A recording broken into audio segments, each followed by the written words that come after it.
So, today we have an exciting unboxing video of an ancient Roman bottle, perfume of some type most likely. But from what I can tell in the pictures, it actually has white swirls and a rather black glass. So that makes this one more interesting than the average Roman bottle.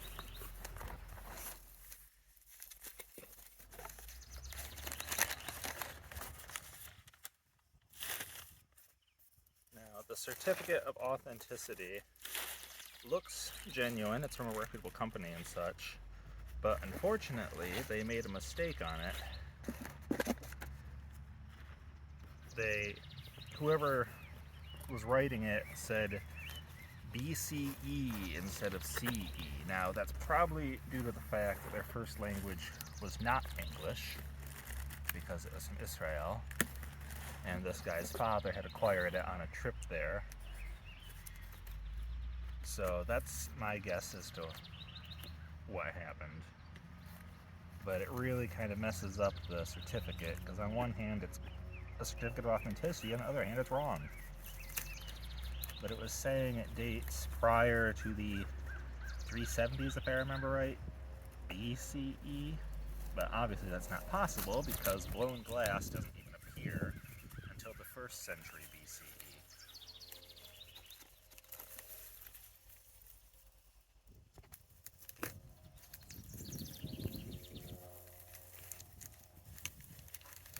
Make sure this doesn't fall. It's been repaired before, but even so, it's still a thrilling example. Tape's nice for securing an item, but when it's this fragile, considering that it's been professionally repaired, which is actually usually pretty weak, because they don't want to detract from the appearance of the vessel as it was found. It's really just to hold it together for conservation. But anyway, the tape makes it really difficult to get fragile things like this unsecured without any issues. So I would prefer to use mass. Oh, that is beautiful. It's not a black glass at all. Oh boy. Even with the significant damage, I am thrilled with this piece. Oh my gosh, this is so much better than the photos. I'm going to show you this real quick. Let me just get back to the camera, which might seem a bit blurry because my camera lens got shattered, I'm afraid. So I actually had to finish breaking out the glass to make it even work. I have a new one on order, but isn't this just gorgeous? Oh my gosh. Oh, I want to hold it with 2 hands. Oh. Now this is the star of my collection now. The basket weave bottle I had used to be the star, but this is going to eclipse that no matter. Beautiful hand-blown piece. Now I can see they've coated it with something, a clear coat most likely to get rid of a lot of the hazy white residue, or I shouldn't say residue, it's part of the glass itself. In the bottle collecting world, they call it sick glass. When the bottle gets a hazy appearance, you can see more of it up here. The iridescence itself is basically the same process. It's just different minerals leaching in and out, replacing each other, create the iridescent effect or the hazy effect. So a hazy bottle is considered sick. An iridescent bottle is just beautiful. It's funny how that works, but I am absolutely astonished that I was the only bidder on this. This was barely any more than your average Roman bottle. I mean, a normal Roman bottle, clear glass, they called them tear vials. They're not tear vials. They were never used for that. That's just from more recent mythology. But anyway, normal glass one, vial, an ungutarium, an ampule, whatever you want to call the styles. Normally you sell, I'd say, 140 bucks.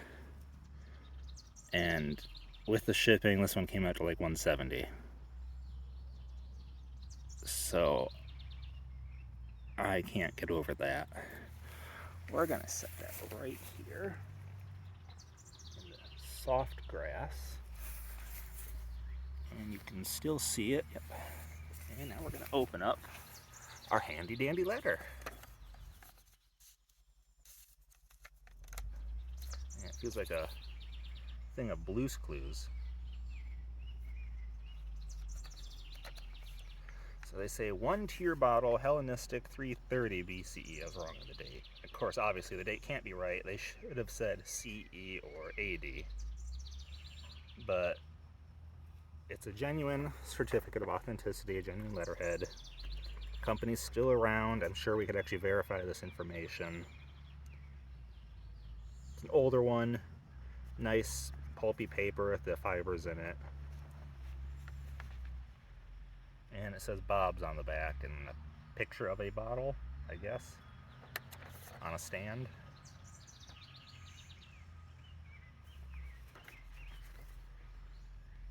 But it's nice to have provenance. And this means it was exported legally.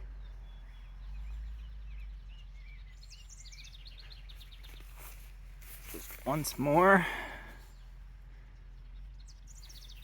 Yeah, I'm definitely going to two-hand this one. You can see where the neck was put back on. They didn't actually do all that great of a job. You can catch your nail on that.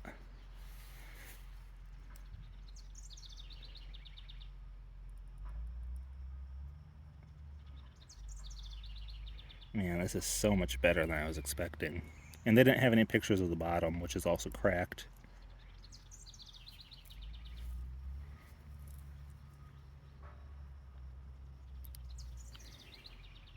Apparently there's debris in the bottom.